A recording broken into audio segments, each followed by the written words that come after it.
Show me 3 things. 4 things? Minus 5 things.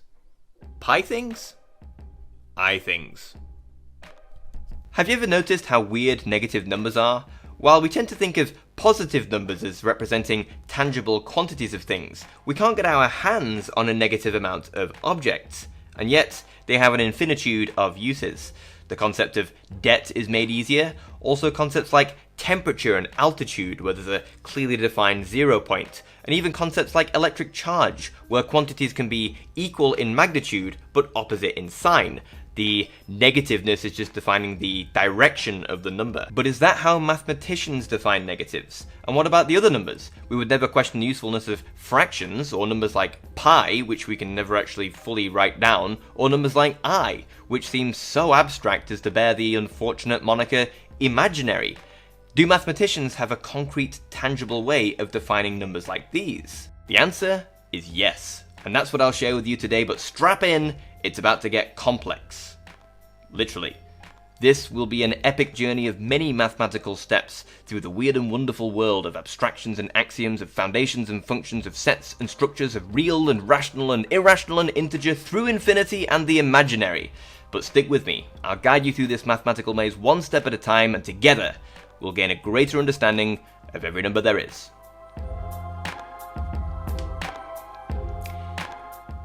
We have a real mountain to climb here, but have patience. I'm so excited to share these concepts with you, and I'll do my best to communicate them regardless of your background. Just remember, the most rewarding journeys are the most challenging to undertake, and the view from the top of this mountain is, unparalleled. But every great journey starts with planning and preparation, so first, the plan. It's easy to think of this process as filling in the gaps. So far, we've defined the natural numbers, 0, 1, 2, 3, etc. Sometimes the set of natural numbers doesn't include 0, but mine does. Then we have the negative numbers to include, so we'll put these down here. And then we need to fill in the gaps between these numbers with the rational numbers. Now the rational numbers are like this kind of foamy line that appears between them, and I say foamy because it stretches between the numbers filling in the gaps, but it's patchy, yeah, so there's still some holes in this number system, which are the irrational numbers, and then we fill those in next, and then there's the complex numbers, which we'll get to. This is the overall goal, but the process will look a little bit different. Instead, we will layer new definitions on top of the old one. So, for example, we will use the concept of a natural number to define the integers, but our definition of integer will include the naturals, thereby replacing them. And then we will use the integers to define the rational numbers, but our concept of rational number will include the integers. Each time we're coming up with a definition that includes more numbers and also replaces the previous one. So that's the plan. Next, let's do some preparation. I advise you watch my previous videos on numbers, counting and arithmetic, but don't worry if you haven't, I'll summarize them as we go. We're going to need plenty of mathematical tools here, and the preparation will take place in 3 parts. The first part involving some axioms.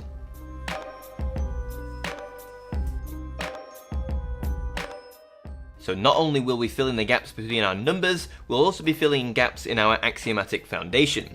Now in my previous video, I had the axioms of pairing, subsets, union, extensionality, and I also had regularity. Here, we'll add 2 more axioms to complete the foundation. The first is the axiom of infinity. This just says that the set of all natural numbers exists. So all these natural numbers that we've made, we can just put them into one whole set. Now it's worth noting here that we can't assume that this set exists using our original rules.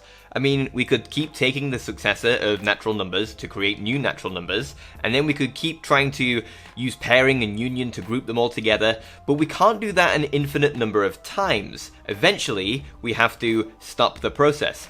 This axiom is required in order for us to assert that an infinite set exists. Now, is this a bit of a leap? Sure, but hopefully it's a comfortable one, and we need it if we want to discuss infinitudes. For me, it is a comfortable leap, because even though this is an infinite set, if I pluck any element from this set, I can create that element through a finite application of the successor operator. Anyway, I hope you'll take the leap with me, because if not, there's little point in continuing, so see ya! Anyway, the next axiom is one that sounds more epic than it actually is. power sets. It's like a set going Super Saiyan or something, but not precisely. A Super Saiyan set is one with cardinality greater than 9,000. No, a power set of a set is a set containing all of its subsets. Take this set here, for example, that contains 4 elements A, B, C, and D. A subset of this set is a set containing just some of its elements. So if we gather up all of its subsets, we have all of the singleton subsets, all of the 2-element subsets, all of the 3-element subsets. We consider the set itself to be a subset, and we consider the empty set to be a subset. So the set containing all of these is the power set of this set, the set of all of its subsets.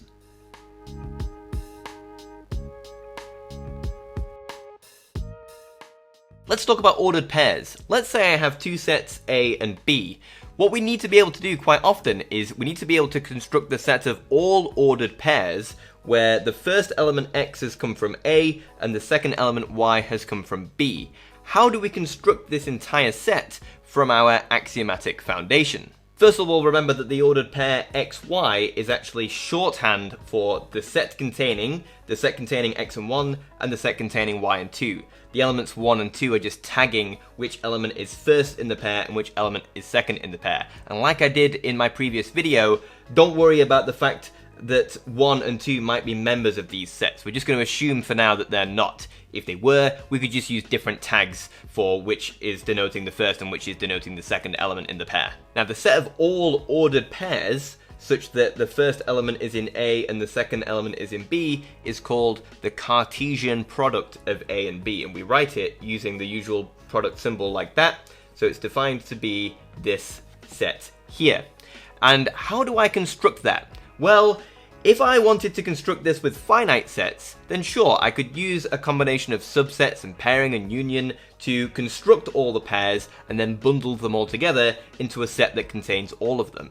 But not for infinite sets. If A and B are infinitely large, I can't sit there and apply the subsets and pairing rule an infinite number of times to construct them all. We need to do it in a more intelligent way. Instead, let's reframe things. Instead of a bottom-up process, constructing all the possible pairs and then bundling them all together into a set, let's construct an overall universe where all such things like this exist, and then we'll use the subsets rule to extract them. So let me show you what I mean. What we want to be able to do is apply the subsets axiom. To apply the subsets axiom, we need to be extracting the elements from a set. So we want to construct an overall universe where all possible things that look vaguely like this exist, and then we'll extract the ones that we need. So, what is this universe here? Now, fair warning, the next couple of minutes are a little bit messy, but stick with me because at the end of the process, we'll be able to forget about most of the construction anyway. We'll start by taking any old X in A and Y in B. Now, I claim that both X and the number 1 are members of the following set. A union the set containing 1. Well, it must be, because X belongs in here, 1 belongs in here, and the union is just all of these things bunched together. And since both of these elements are in here, then that means the set containing X and 1 is a subset of A union 1. So then it must be the case that this set here belongs to the power set of this set, because the power set of this is the set of all possible subsets, and here we have a subset, so it must belong to that power set. Now we can follow the exact same chain of reasoning to conclude that the set containing Y and 2 will be in the power set of B union the set containing 2. Okay, so this one is in here, and this one is in here. That means they both belong in the union of these two things. I know this is getting crazy, but just bear with me. So both of these sets belong to this big union of power sets. Now if both of them belong to this giant thing here, that means the set containing both of them is a subset of this. But now, here's the final part. If this whole thing is a subset of this, that means it is a member of the power set of this, because the power set of this contains all possible subsets, and this is a subset. Now this whole thing here contains loads of stuff that look nothing like this, but the point is we can build it using just our original axioms, and we put it there, use the subsets axiom to just extract the things that we're actually interested in. Now I want to reiterate here, now that we've been through that entire process and we know that we can construct this set of all ordered pairs, from now on we don't even need to think about this, we know it's possible to do it. So just for shorthand, from now on we'll just do A cross B, the Cartesian product of A and B is just the set of all pairs x, y, such that x is in A and y is in B. And remember when I said this notation looks like coordinates? Cartesian coordinates, so coordinates in the plane like that, they are formed from the set of all ordered pairs of real numbers. Whatever a real number is. We're getting there, I promise. Now we move on to an area in which my expertise cannot be questioned. Relations. Specifically, the set-theoretic binary relationship describing a subset of the Cartesian product. What do you think I meant?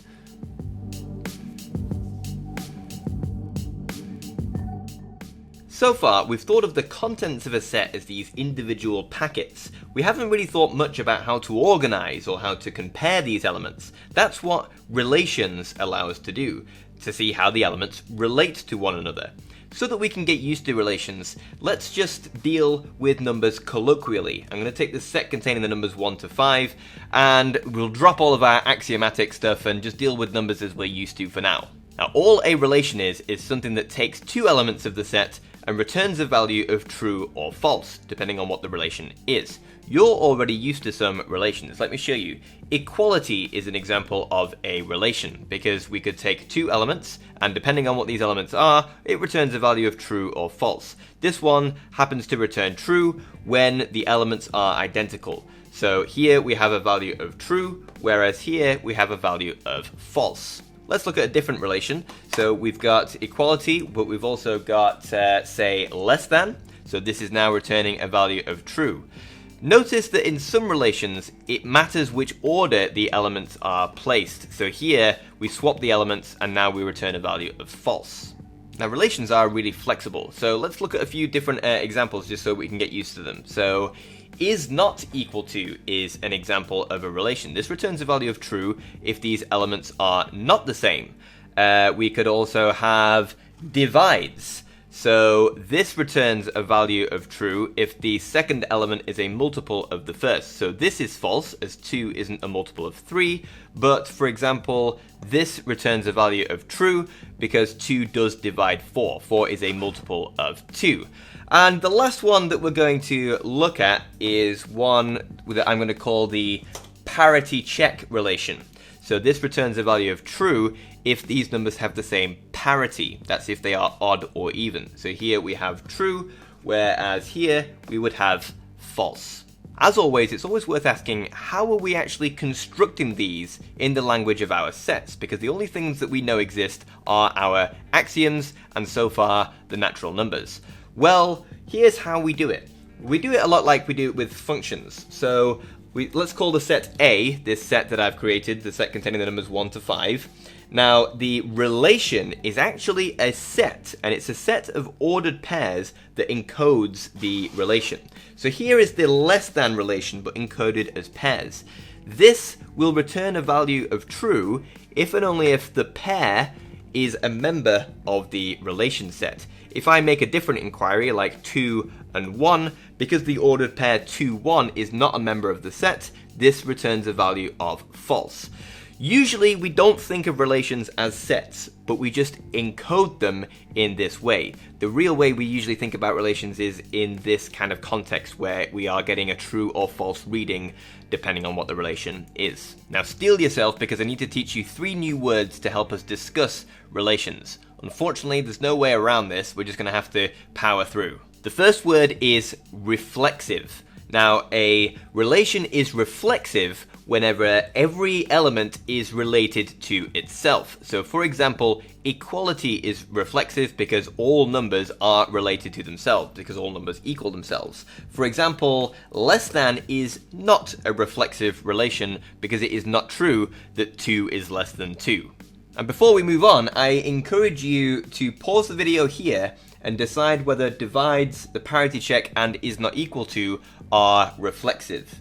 You should hopefully get that divides and the parity check are reflexive, but is not equal to is not reflexive. Secondly, remember when I said that in some relations the order matters? So here we have true, but here we have false. If the order doesn't matter, we call the relation symmetric. So less than is not symmetric because I've just swapped them and now I've got false.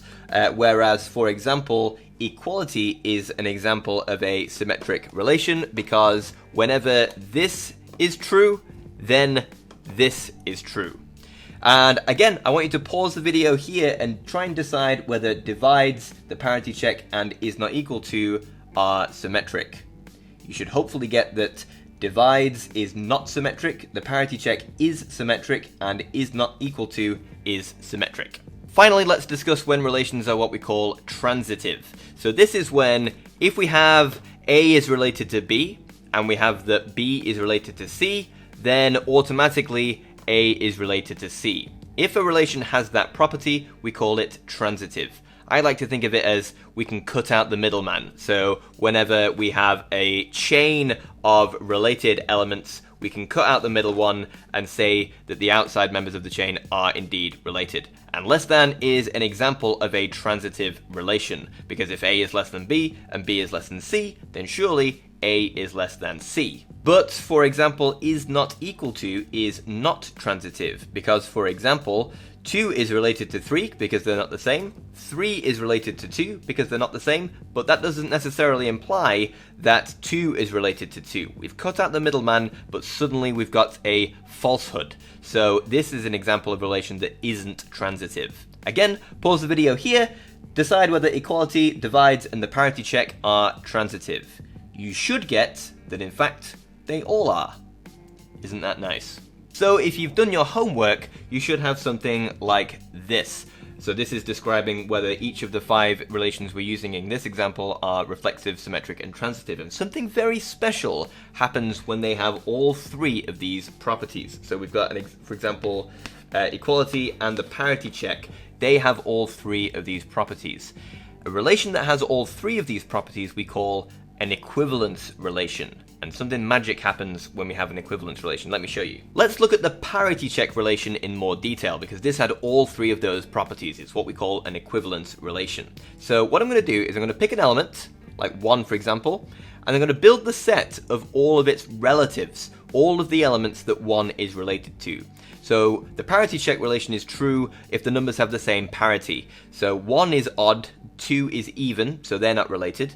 It is related to 3 because 3 is also odd, and it is related to 5 because 5 is also odd. And this is now the collection of all the relatives of 1. And now I repeat this process for all the elements of the set. But notice that if I choose to build the set of relatives of 3, I'm going to generate this exact same set here. And it kind of has to be this way. Imagine I'm constructing the set of relatives of 3, and I find something new that 3 is related to. But because this is a transitive relation, because 1 is related to 3, and 3 is related to this, by transitivity, 1 is also related to this. So it should have been in the set of relatives of 1 to begin with. So these end up as these closed bubbles of relatives. All the relatives of 5 are in here, and we can't find any new ones. So let's choose a different element then. So for example, let's build the set of relatives of 2. 2 is even, so it's not related to any of these, but it is related to 4. And notice what we've done. We started with a set of numbers from 1 to 5, and by constructing the sets of relatives, we've broken the set up into subsets with no overlap and everyone being accounted for. This is called a partition of the original set.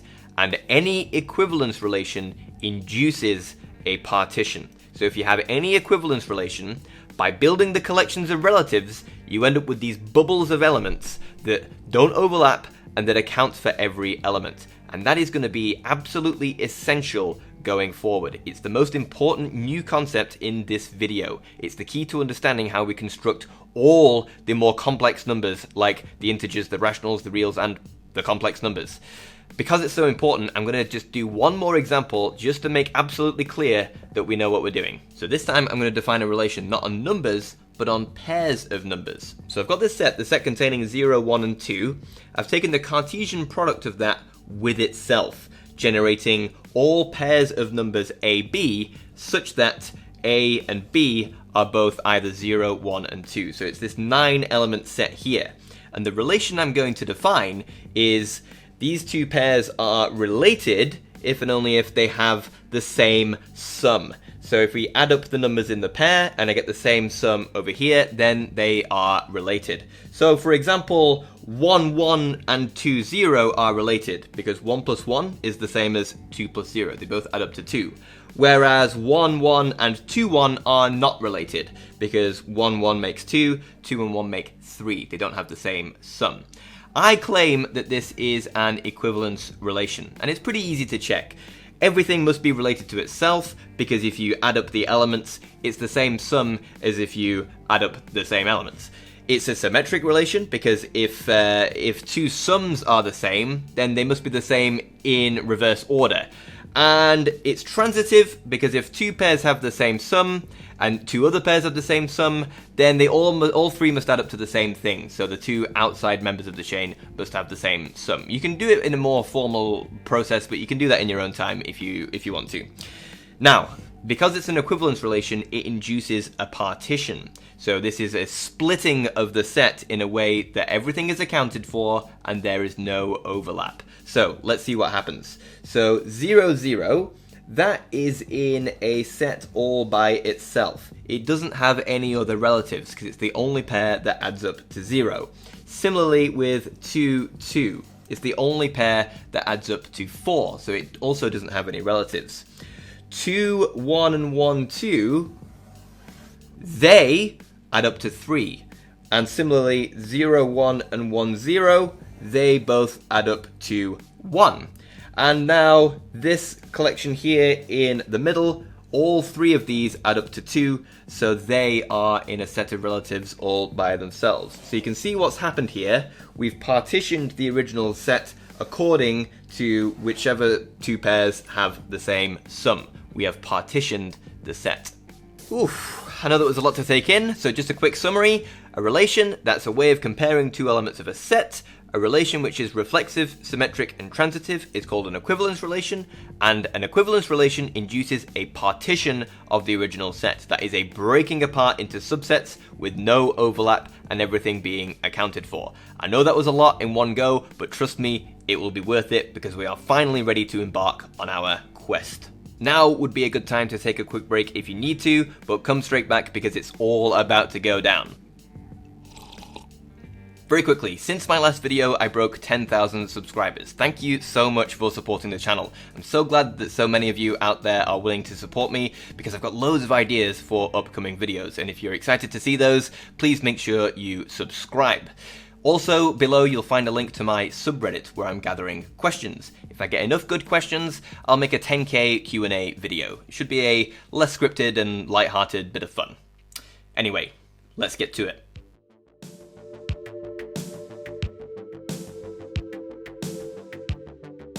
What is a negative number and why do we need them? Well, in my last video we defined addition and multiplication on the natural numbers, but we couldn't define subtraction because the answer to some subtractions is not a natural number. So like 3 subtract 5, the answer to that isn't a natural number. It tries to escape from the set. So we need a larger set of numbers which encompasses all such answers. So that's one way we can think about negative numbers. It's the answer to a subtraction where the first number is less than the second. Now if we're talking about less than, I'd better actually define what less than is.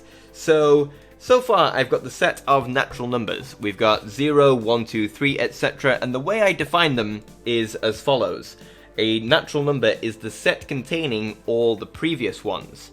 So in this way, it's actually quite easy to define less than. I'm going to just say that a natural number A is less than B exactly when A is contained in B.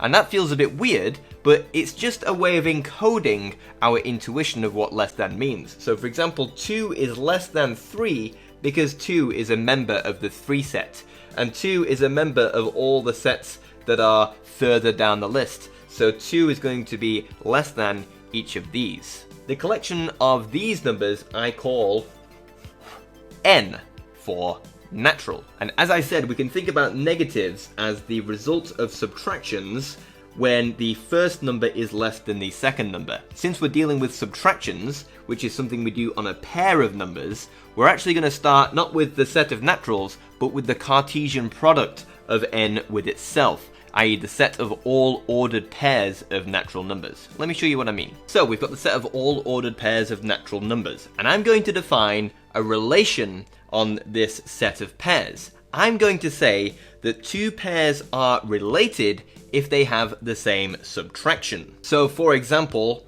2, 1 and 3, 2 are related because 2 subtract 1 is equal to 3 subtract 2. Now, I can already hear you screaming, we haven't defined subtraction on the natural numbers yet, and you are absolutely right to be screaming that. So instead, what we can do is we'll rephrase things, and instead of framing things around subtraction, we can frame them around addition. I want you to imagine we're going to add d to both sides and add b to both sides of this, and we'll get an identical stipulation that involves only addition. So now we can say that two pairs AB and CD are related if A plus D is equal to C plus B. Now that gets around the subtraction problem, but in your head, I want you to be thinking intuitively that this relation is all about subtraction. Now I claim that this is actually an equivalence relation, and it's fairly straightforward to prove, so I'm not going to go through all the details right now. You can do it in your own time if you want to, and I'll leave some notes in the description if you want to check the proof. But in brief, an element is related to itself because its own subtraction is equal to its own subtraction. If two elements have the same subtraction, then they have the same subtraction in a different order. You need the fact that addition is commutative in order to actually prove that, which we proved in the last video.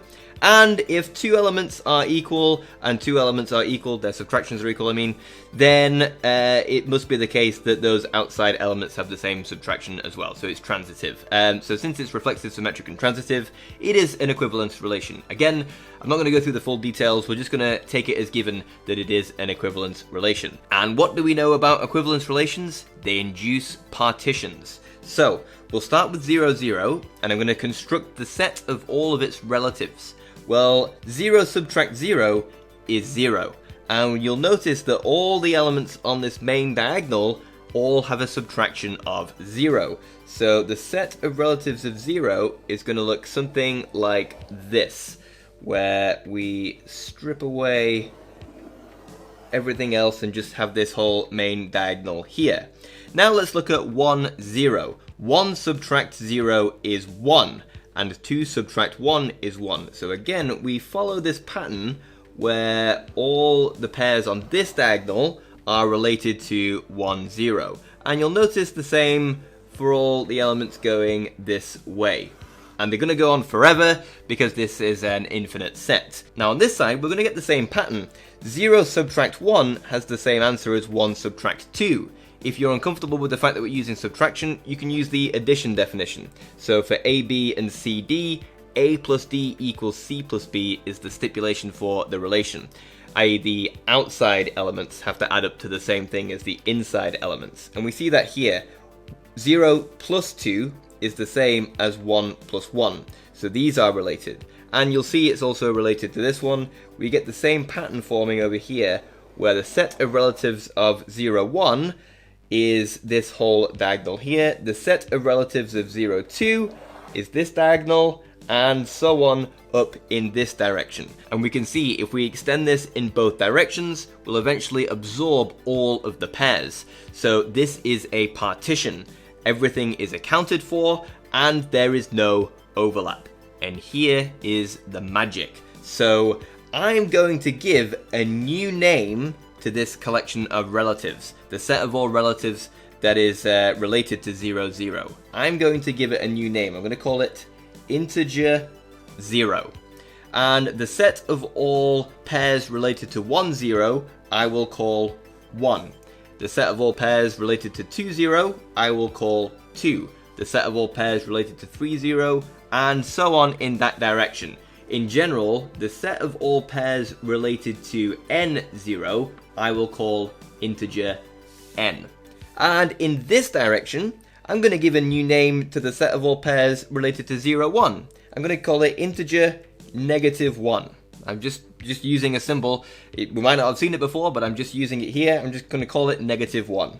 The set of all pairs related to 0, 2, I will call the integer -2 and -3, and so on up this chain here. So in general, the set of all pairs related to 0n, I'm going to call the integer -n.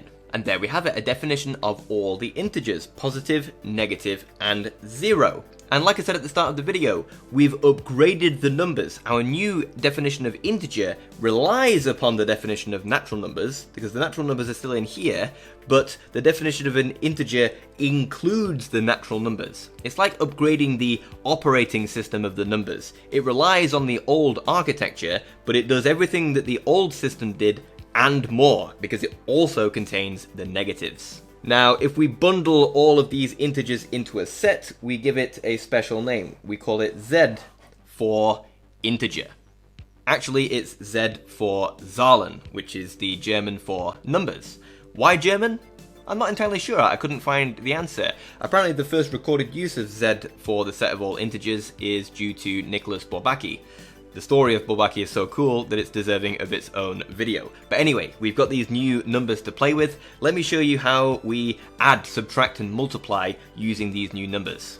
We'll start with addition, and before I do, I just need to explain this notation. So these square brackets, that just represents the collection of all relatives of this particular element here. So remember how we defined the integer 1 was the collection of all the relatives of 1, 0. So that's what these square brackets mean. Now to add these, if I take these two integers, so one integer being the set of relatives of AB and one being the set of relatives of CD, then the answer is the set of relatives of A plus C, B plus D. We just add the components. Let's look at an example. Let's say I want to do 3 plus -5. Well, what 3 actually is the set of all relatives of 3, 0, and -5 is the set of all relatives of 0, 5.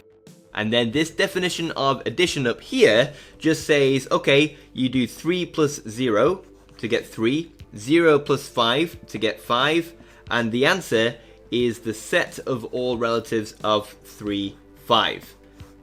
And this, you will note, because 3 subtract 5 is the same as 0 subtract 2, this set of relatives is equal to this set of relatives, and this is what we defined to be -2. So, as we expect, 3 plus -5 is -2. Let's do multiplication next, which is a bit more difficult, but it makes sense once you think about it. Now, multiplication is a bit more complicated. AB times CD is equal to the set of all pairs related to this whole mess. I will explain where this whole mess comes from, but first let's just look at an example. So again, we'll start with 3 and -5. And just remember, we are expecting an answer of -15 here, but let's go through the whole process. So 3, that's the set of pairs related to 3, 0, and -5 is the set of pairs related to 0, 5. Now this looks a bit complicated, but just think of A and B as 3 and 0, and C and D as 0 and 5, and we'll feed this into the multiplication definition. So it's saying A times C, which is 0, plus BD, which is 0. So we get 0 here. And then over here we have AD, which is 15. Plus BC, which is 0. And so there we have it. This is indeed what we are calling the integer -15.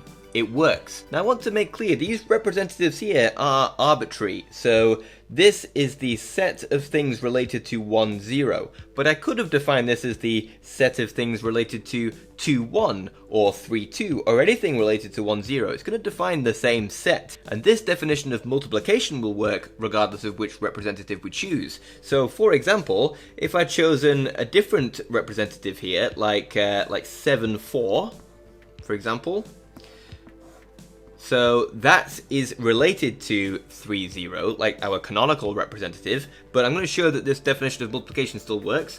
And a different one for -5, so for example, I don't know, 3, 8. It's going to be more difficult to do, but it is going to work. And I'll label these as A, B, C, and D again so you can follow what's going on. Now this multiplication definition says we do AC, which here is 21, and then BD, which is 32. 21 and 32, that makes 53.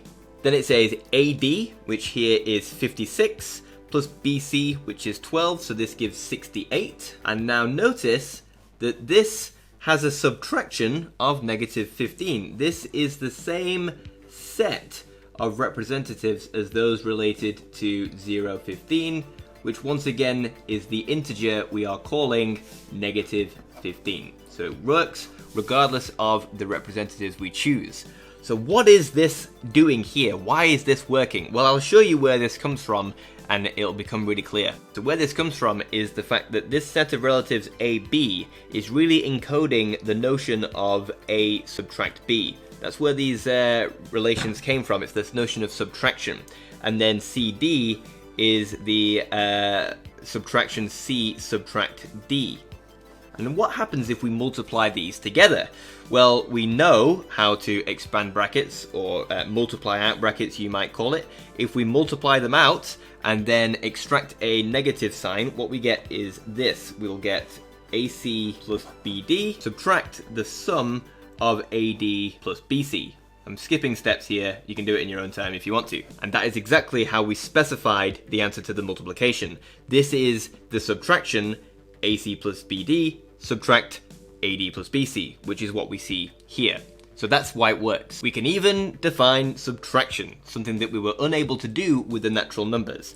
And I'll leave it to you as an exercise to demonstrate why we use this definition of subtraction. So a couple of remarks before we move on. So the first is that these operations are dependent upon the operations we defined for the natural numbers. You'll notice that inside each of these are addition and multiplication of natural numbers, but never subtraction. And because addition and multiplication on natural numbers are well defined, we did that in the last video, these definitions are reliant upon that, but we can create new definitions of these operations on this new system of numbers. Again, we're kind of overwriting what we've done, but it's dependent on the previous work. And we were able to define subtraction on integers using only addition of natural numbers. The second point is that, isn't this awfully complicated? I know when I first saw this, I thought, do we really need an entire infinite set for each of the integers? Why not, for example, just have -2 be the ordered pair 0, 2? Well, the reason for that is because actually all the operations that we have here are much easier if the entire collection of relatives of 0, 2 is defined to be -2. So we saw in the example of 3 plus -5 that the answer was this pair here, 3, 5. And if we use this kind of naive definition of the integers, this isn't one of our integers, but because this belongs to the set of all pairs related to 0, 2, we know that it bears the name -2. So when we do 3 plus -5, we get a member of one of these sets, so we say that that is the answer to the addition. So it looks more complicated, but actually when you really think about it, it's the cleanest way of doing it. So that's addition, subtraction, multiplication, but what we don't have is division. And there's a good reason for that, because if you take any two integers, and if you add or subtract or multiply them, you get another integer. But that's not the case for division. So for example, 2 divided by 3 is not an integer. The operation of division is trying to leak out into the gaps between the integers. So the next step, let's fill those gaps.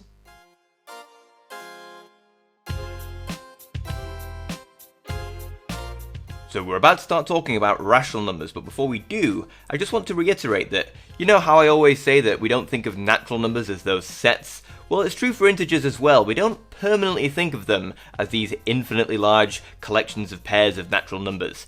We've assigned the labels, like the integer 3 and the integer -5, to those collections. So from now on, we can just think of z, the set of integers, as the set of all of those collections of pairs of natural numbers, but we're just going to use the labels that we've assigned them. So from now on, we think of Z as the set containing 0, 1, 2, 3, etc., -1, -2, -3, etc., going on infinitely in both directions. We know that hiding underneath that symbol 1 is actually the infinite set of pairs of natural numbers that are related by subtraction, as we set up in the previous section.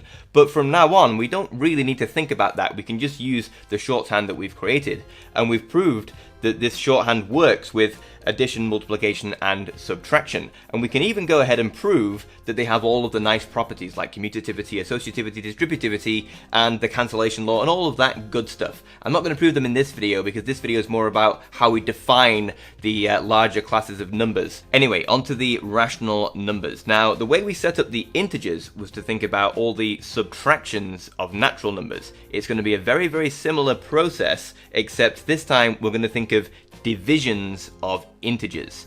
And as before, a division is what takes place with a pair of numbers. So we need to start from all pairs of integers. So we take the Cartesian product of Z with itself to generate all pairs of integers. And we're actually just going to take a subset of this. So we're only going to take the ones which have the property where Q, the second entry, is not 0. And the reason for that is because we're thinking of these pairs as divisions, and we know we can't divide by 0, so we're just going to specify that Q can't be 0 at the start of this whole process. You'll see why shortly. So this is the set which we're going to deal with and use to define the rational numbers. So this time, the relation is going to be two pairs are related to each other if they divide to produce the same answer. So if P divided by Q is equal to R divided by S. And once again, I can already hear you screaming, we haven't actually defined division on the integers. We only have addition, multiplication, and subtraction. But we can manipulate this in order to make the same stipulation, but instead of involving division, it's going to involve multiplication. So let's do that. So I want you to imagine we're going to multiply both sides by Q and multiply both sides by S, or you might know this as cross multiplying. So we get that PS must be equal to RQ for two pairs to be related. Now, we're doing this to avoid the problem that we haven't established division in the integers. But as far as our intuition goes, I want you to think about these pairs being related if their divisions are the same. And you know the drill by now, this relation is in fact an equivalence relation. I'm not going to go through the full details now, but in brief, it should be fairly clear that the division here will be equal to its own division, so it's reflexive. If two pairs have the same division, then they'll have the same division in a different order, so it's symmetric. And if these two pairs have the same division and a third pair had the same division, then all three pairs would have the same division, so it's transitive. The full details I'll leave in the description if you're interested, but from here, we'll just go ahead and assume that this is indeed an equivalence relation. And what do we know about equivalence relations? They induce partitions. I apologize in advance for how terrible this looks. It looked better in my head, and as soon as I started drawing it, I thought this is going to be way too busy for a diagram. But I'll try, and let's just get through it, alright? So, we've got all the pairs of integers where the second entry is not 0. Increasing this way is the first entry, so in columns, all the zeros in the first entry, all the ones, all the twos, and the threes in the first entry, and so on, and then negative in this direction. In the rows, it's the second entry that's changing. Now this goes on infinitely in all directions, because we have the integers from the negatives to the positives in this direction, and the integers from the negatives to the positives in this direction. So it's not quite as clean a diagram as in the last case. But let's look at the partitions. So I'll try to do this diagram as best I can, but it's not quite as neat as it was with the pairs of natural numbers. So we're thinking about division. So this entire central column here, that all represents 0, because 0 divided by anything is 0. So we end up with this partition here that kind of trims away all of these pairs like that. And then when the entries are the same, we have 1, 1, 2, 2, etc. That represents when we are doing one number divided by itself, which equals 1, so they're all going to be the same. So we end up kind of peeling off these, but we also have it down here in the negative direction as well, so something like that. And I've done them in the same color because this is one set, one subset of the partition. It's just broken apart like this because we've got this awkward region in the middle that's kind of separating things out. But the blue represents one single set. And then we have the other examples of equal divisions. So for example, 1, 2, that's like 1 divided by 2, which we know is a half. And that's the same as if we do -1 divided by -2. We would also have 1 up here, which is 2 divided by 4. So the partitions, they kind of... Oh, I've done it in green and I've already used green. Stupid. Let's do purple. So we have something that looks like that. It collects that one, and then it goes up at a sharper angle than the blue one. And similarly down here, we're going to go down, and it's going to go down like this. So what you want to imagine is these kind of lines of increasing gradient, and eventually everything will get absorbed. So what else have we got? Well, 1 divided by -1, or a number divided by its negative, or its negative divided by its positive, they all equal -1, so they're all going to be the same. So let's draw these in. Now, something I want to call your attention to is these ones where the second entry is 1. That represents 2 divided by 1, which we know is the number 2. So we're going to have a partition that looks like this. It would absorb the number up there, which would be 4 divided by 2. That also has a division of 2. Similarly down here as well, we also absorb these ones like this, and so on. Now you kind of just have to use your imagination here. If we keep drawing these bubbles, we'll eventually absorb all of these. Now, here's where the magic happens. So instead of writing these as ordered pairs, I'm going to assign new names to them. So this blue one here, for example, I'm going to call this the rational number 1 over 1. This purple one here, for example, instead of writing it 1, 2, I'm just going to write it as 1 over 2, and so on for the others. Like this one up here, I will call this -1 over 1, and so on. Hopefully you can see by renaming these, we are generating the rational numbers, a lot like we did with generating the integers from the natural numbers. We just assigned new notation to those collections, those infinite collections of pairs of natural numbers. We're doing the same thing here. We're just assigning new names to these infinite collections of ordered pairs of integers. Let's get rid of this diagram and tidy things up a little bit because I hate it. So a lot like we did when we defined the integers, the fraction p over q is the set of all ordered pairs that are related to the ordered pair pq, where the relation is if they have the same division.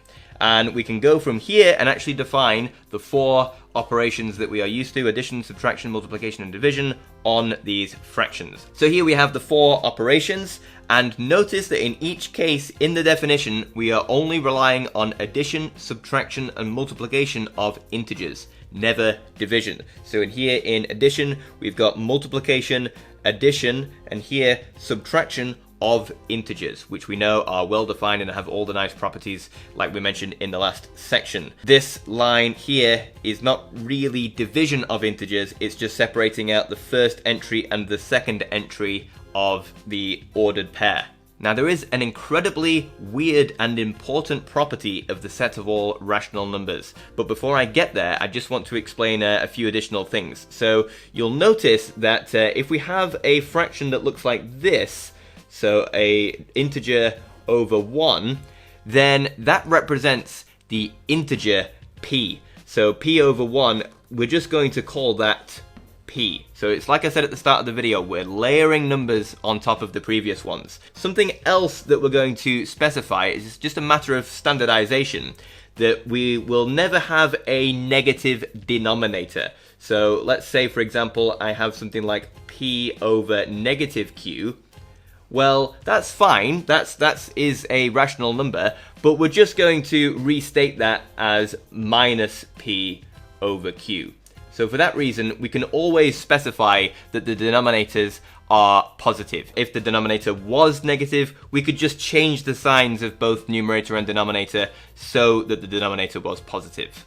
And one last thing we need to set up with these rational numbers before we talk about that special property is the fact that we can specify when one rational number is greater than another. So here we have two fractions, and from here we're going to apply this standardization. We're always going to assume that q and s are positive. So we say that p over q is less than r over s exactly when ps is less than qr.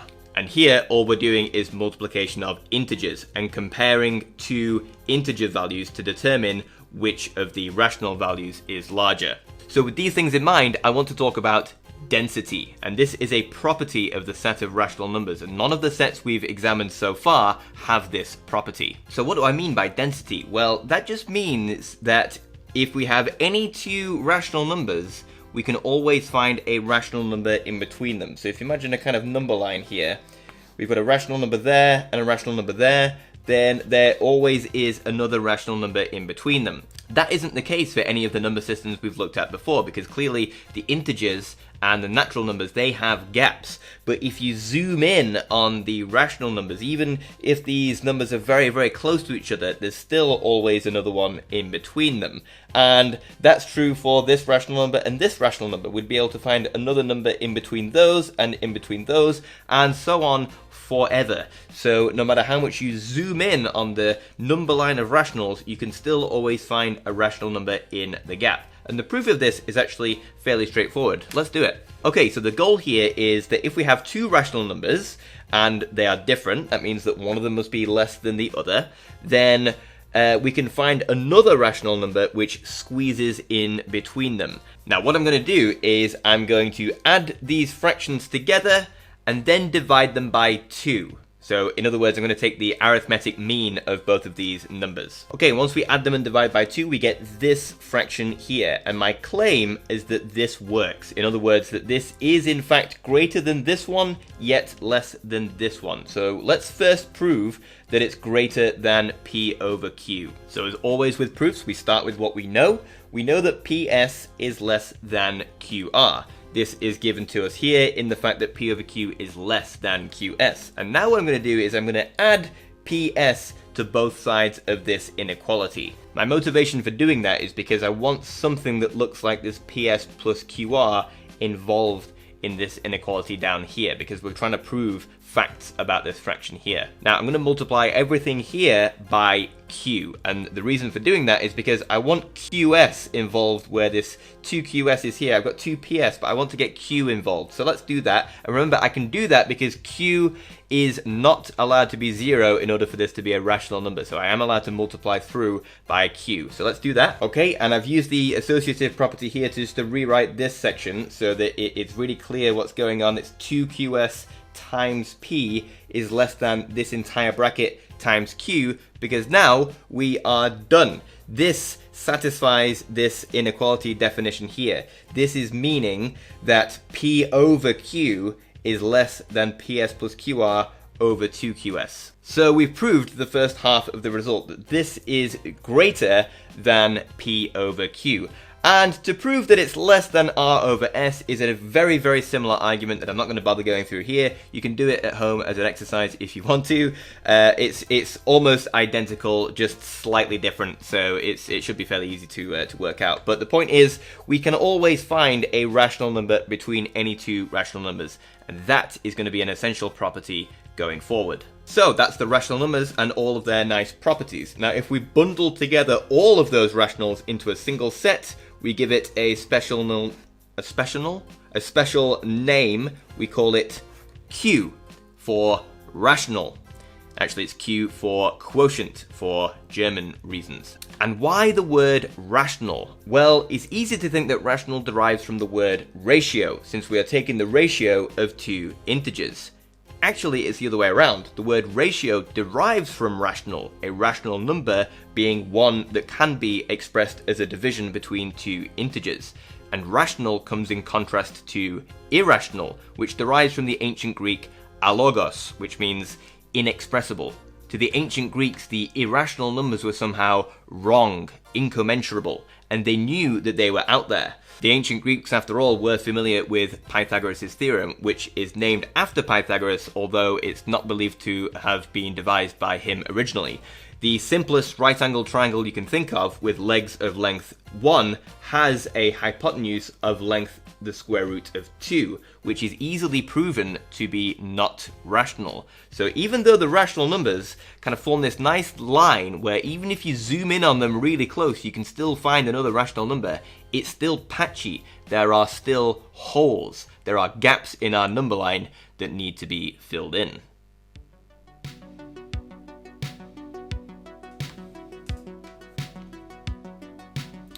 Okay, fair warning, this next stage of the journey is the most complicated, but stick with it because it's amazing. Now, let's say this red line here represents all the rational numbers, and we know it kind of fills in the gaps between the integers, but it's in some way patchy. It has holes in it, which are these irrational numbers. So this runs from negative to positive, and somewhere on this number line is an irrational number, like, for example, the square root of 2. How do we describe where the square root of 2 is, given that all we know so far are the rational numbers? Well, the square root of 2, this is the number x, such that x squared is equal to 2. And we know that there must be a bunch of rational numbers below it, and we know that there must be a bunch of rational numbers above it. And we can describe those rational numbers as follows. So if you are lower than the square root of 2, then that means either you are negative or you have a square that's less than 2. So this is this set over here. And if you are greater than the square root of 2, then you must be positive, and you must have a square that's greater than 2, and that's this set over here.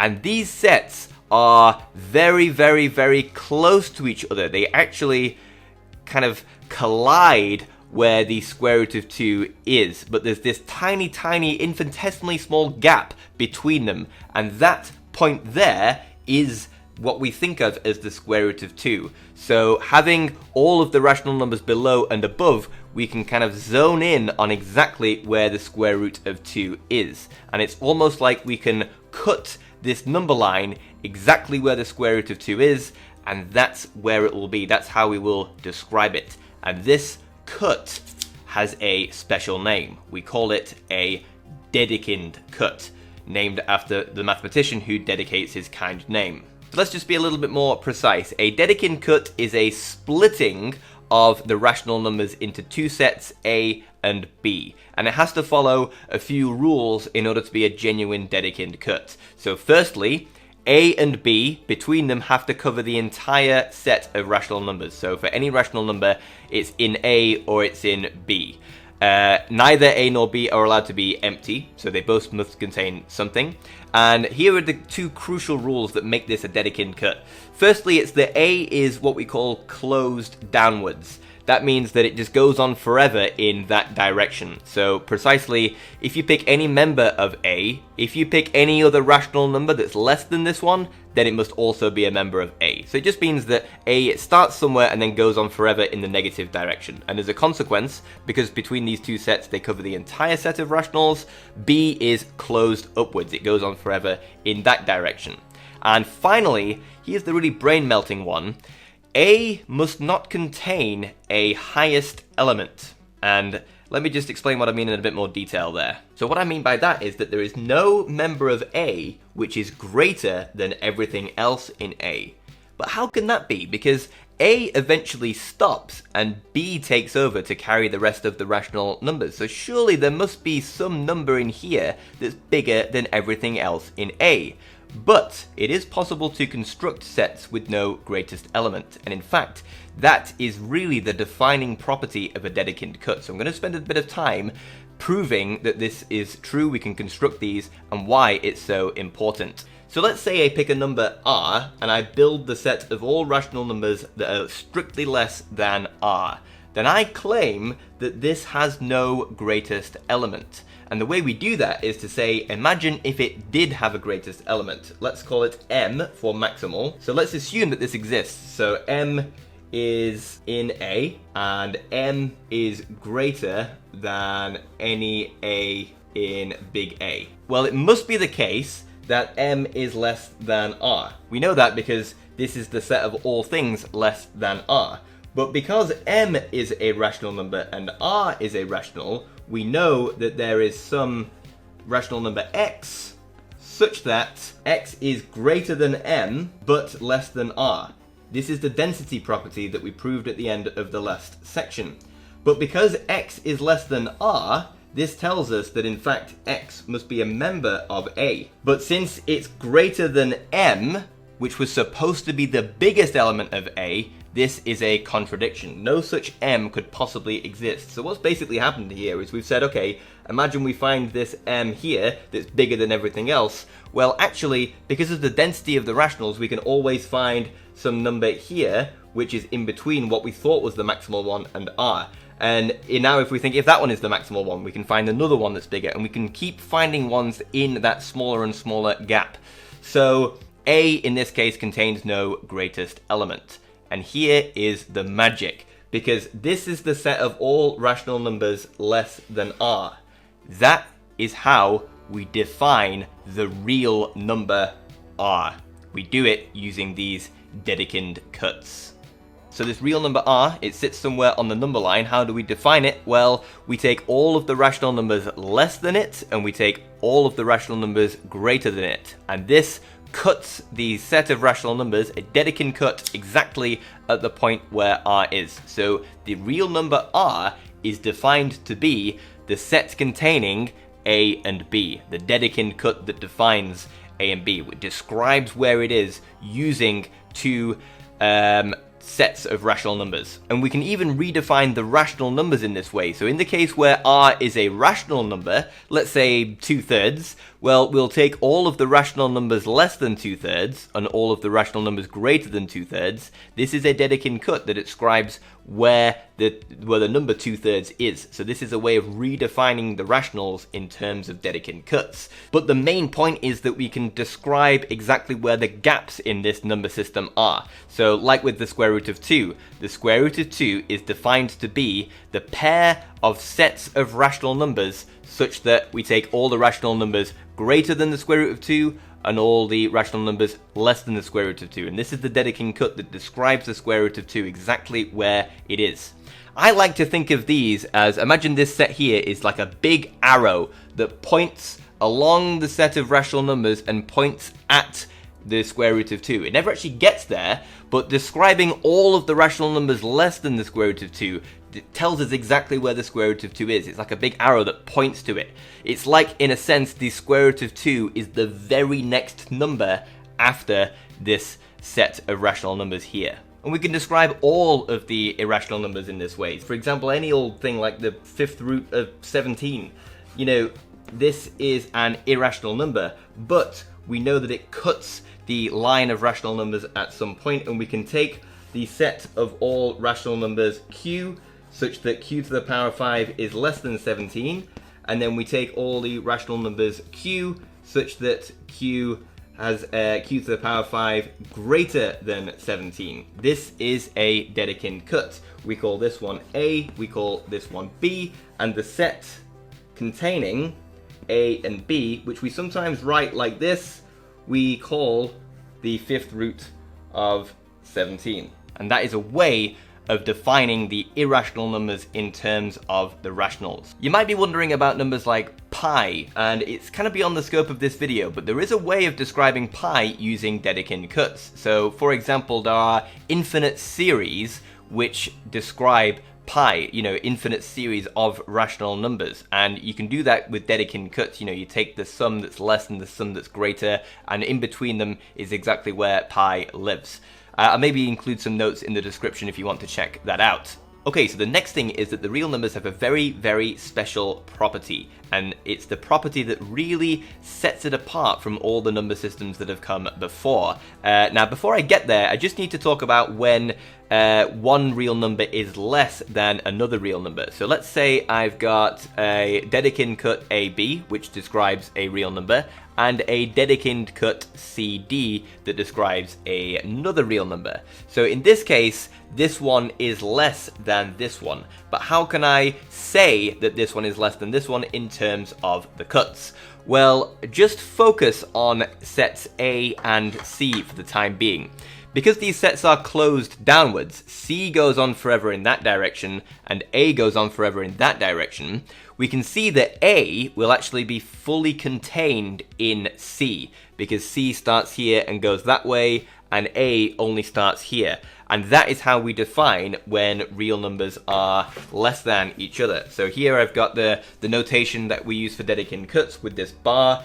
It separates into two sets A and B. We say that the Dedekind cut AB is less than CD exactly when A is completely contained within C. And that's how we compare real numbers. And this is going to be essential going forward in discussing that really special property of real numbers. And just what is that special property? Well, it's the notion that the real line is a single unbroken continuum. There are no gaps. And this is the first number system that we've come across with that property. It's really the defining aspect of the real numbers. The integers have very clear gaps between them. The rational numbers is like this foamy expanse between the integers, but it still has these pockets missing, these little gaps, the irrational numbers. But in filling those in, there are now no more numbers on this line. It is a continuum.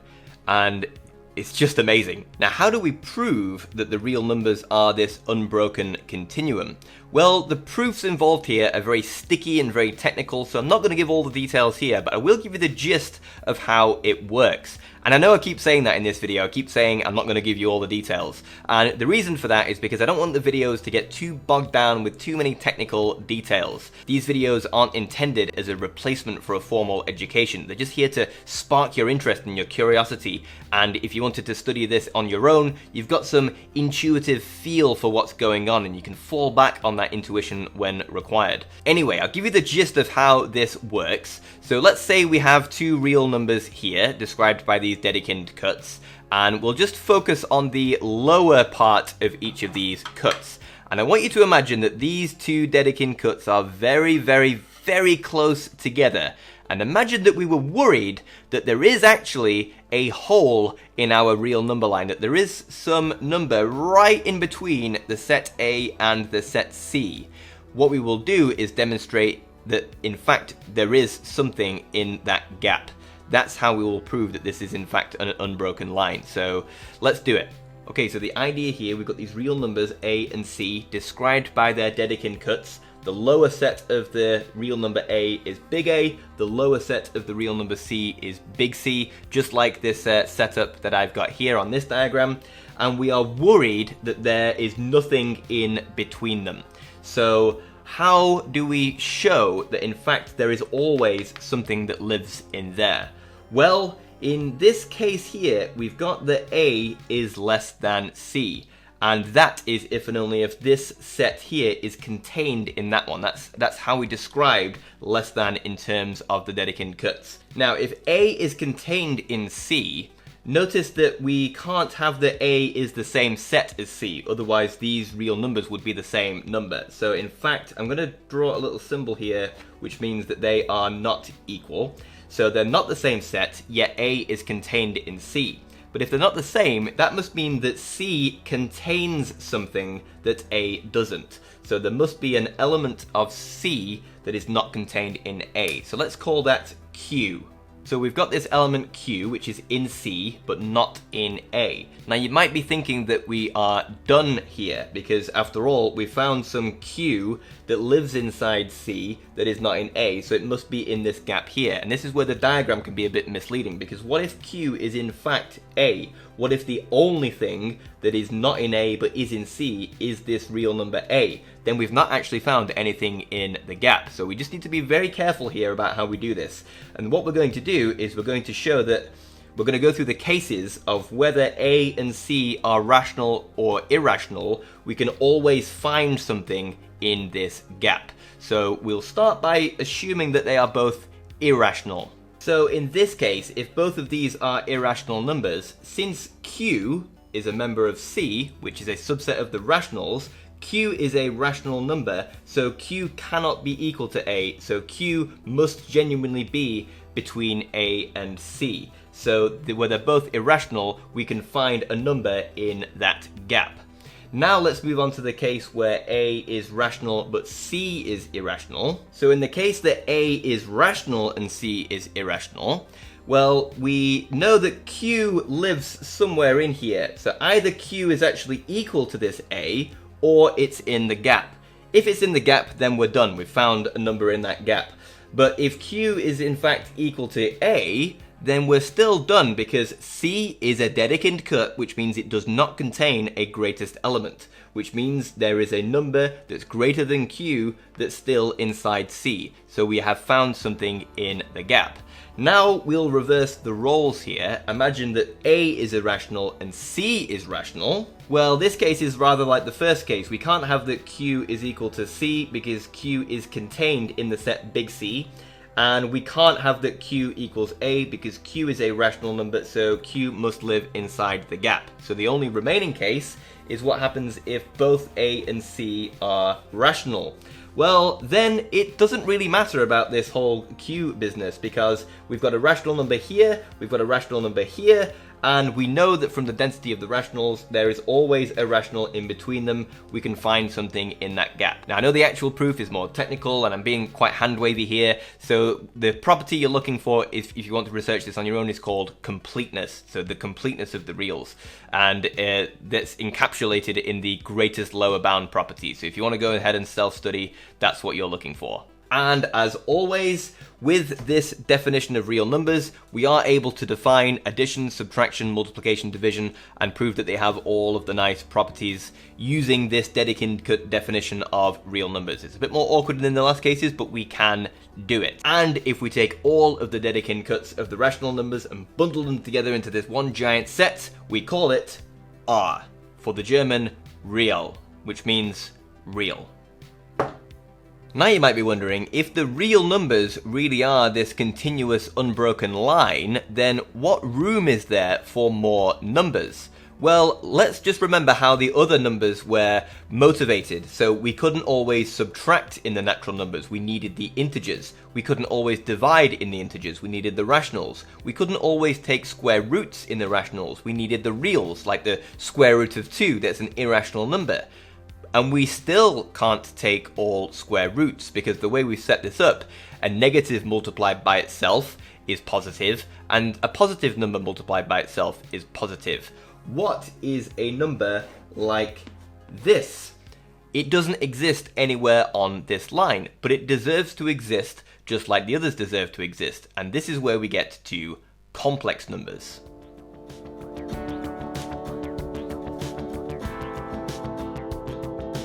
Now, despite the name complex, this is actually the simplest step out of all of them. So, like we did with the integers and the rationals, we're going to start with the set of all ordered pairs xy of real numbers. So these exist in the Cartesian product of the reals with itself.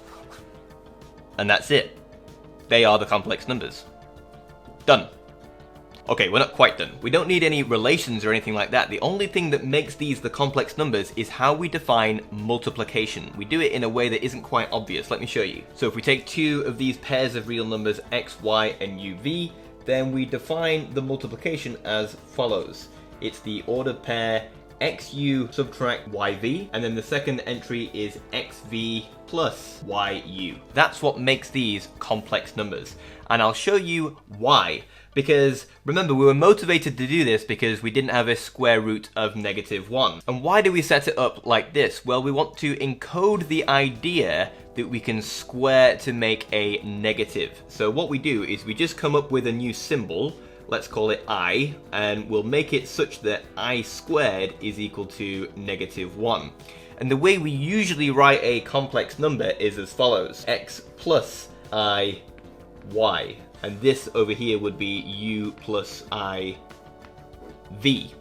And now we use the fact that this has this property of I squared being -1 to define this multiplication here. Because look, if I take x plus iy and multiply it by u plus iv, then what I get here will be xy, and then I'll get I squared iv, which, because I squared is -1, is just yv. And then here we will collect together an xv and a yu lots of I. So this is going to be I xv plus yu. But in the language of ordered pairs, this is the first entry of the pair, and this is the second entry of the pair. Now we've used the notion that I squared equals -1 to kind of reverse engineer this multiplication, but it really does work. So the number I in the ordered pair form is this, 0, 1.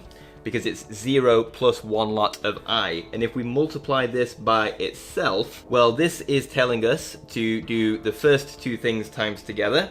So that's 0. And then we subtract the final two things times together. So 1 times 1. So 0 subtract 1 is -1.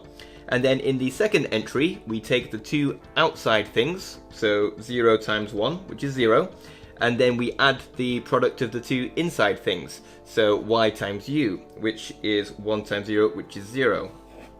So in other words, this is I times I, and this, written in the usual way we write complex numbers, is -1 plus 0i. So in other words, -1. So this really does encode the notion that we can square to make a negative. And that's really all there is for complex numbers. It's just the Cartesian product of the reals with itself, with a specified system of multiplication. And the set of all such things we of course call C for complex. Not complex as in complicated, but complex as in consisting of multiple parts, which we usually call the real part and the imaginary part. The natural question to ask now is, are there any more numbers? Well, there is a sense in which the complex numbers complete the number system. So we created more and more interesting numbers out of necessity. Subtraction led us to create the integers. Division led us to create the rationals. Rooting positive numbers led us to create the reals, and rooting negative numbers led us to create the complex numbers. And that's kind of it. Even if you did something like the square root of I, that is just another complex number. There's no real operation you can do with the complex numbers that require the existence of higher level numbers.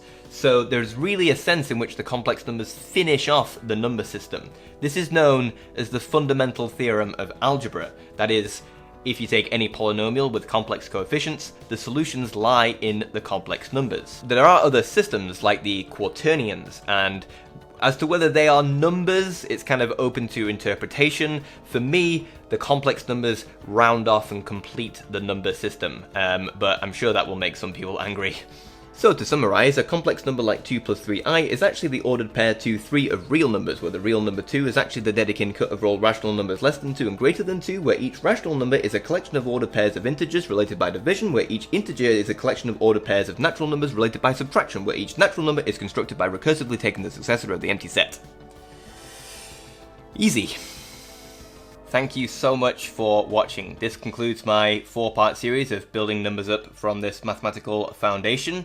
If you like this, I've got loads of ideas for upcoming videos, so please make sure you subscribe so you don't miss them. A huge thank you to my supporters on Patreon. Your support has genuinely been quite life-changing. My current teaching job is only part-time, and I deliberately chose that in order to give myself time to try and make more videos, and your support has given me that flexibility to try and get my channel off the ground. So from the bottom of my heart, thank you. This video's Patreon question comes from Ian. Thank you so much for your support, you've been so generous. And he asks, are there any mathematicians or logicians who inspire me, either personally or professionally? Yes. Too many, really. I could probably make a whole video about it, but for now I'll choose John Conway. So he was a genius, you know, he was prolific in many areas of mathematics, but he was particularly instrumental in the classification of finite simple groups. And I'm a group theorist, my PhD was in group theory, and we had this this giant book that we would appeal to, and you know, this big ring-bound A3 tattered, dog-eared book with like yellowing pages and a faded front cover, and it was called the Atlas of Finite Simple Groups, and he was the lead author of that, and he and many others were really, really instrumental in making group theory the subject that it is today, and I'm really grateful for that. But more than that, he's said to have had a really playful style to mathematics, so he would toy with mathematics in play and entertain games and squeeze theory even out of the silliest of ideas that no one else would entertain, and I just love that approach. Also, on a personal note, so it may surprise you to learn that I'm a bit of an introvert, but so is he. But when he moved to a new area in his late teens, there's this great story about him where he realized no one in this new place knows who I am, so I could completely reinvent myself and be the most extroverted, charismatic person ever. And he did, and he became known as the world's most charismatic mathematician. Anyway, that was a very long and boring answer to that question, and I apologize. This has been Another Proof Under Another Roof. Until next time.